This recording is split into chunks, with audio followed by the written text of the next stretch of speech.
Lorsque nous arriverons au ciel, il n'y aura pas de compartiment de sorte que le Seigneur puisse dire « Ici est le compartiment réservé pour Paris, là pour le Japon, ici pour l'Afrique, un autre pour les Indes. » Non, non, ce n'est pas comme ça que ça se passe. Car le ciel tout entier sera pour chacun de nous. Dans toutes les parties du ciel, tout sera pour nous. C'est pour cela qu'il veut faire de nous ses collaborateurs, afin que nous jouissions pleinement et parfaitement du ciel tout entier, avec tout ce qu'il contient. C'est par la foi que nous acceptons, que nous croyons ces mystères. C'est la parole de Dieu qui le dit, non la parole des hommes.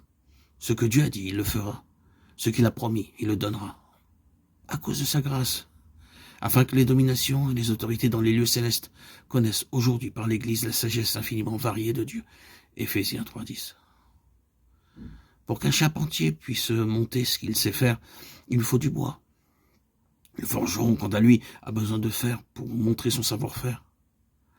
L'orfèvre a besoin d'or pour montrer son talent. Pour montrer son art, l'artiste a besoin de toile et de pinceau. Le musicien a besoin d'un instrument pour exprimer son art.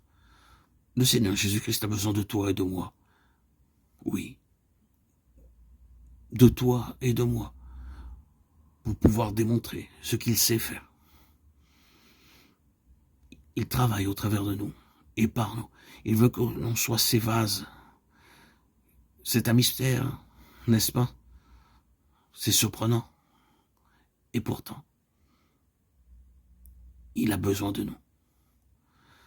Le Seigneur Jésus-Christ a besoin de ces haillons, de ces vêtements souillés que nous sommes, de ces arbres desséchés, afin de pouvoir démontrer son savoir-faire.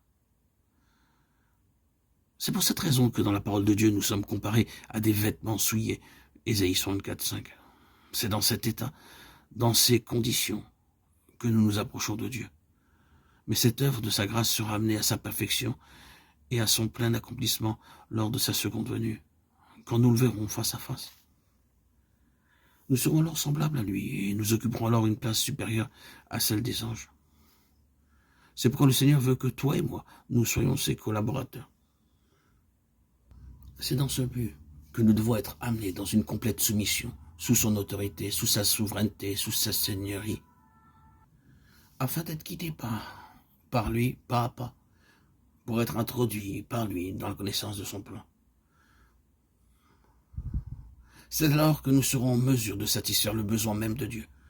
Comme Anne, nous serons amenés à connaître le besoin de Dieu en priant dans la connaissance de son dessein.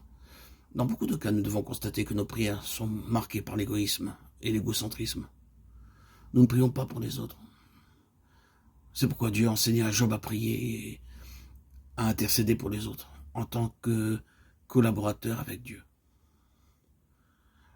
Et Dieu changea la captivité de Job après qu'il eut prié pour ses amis. Job 42, 8, 10.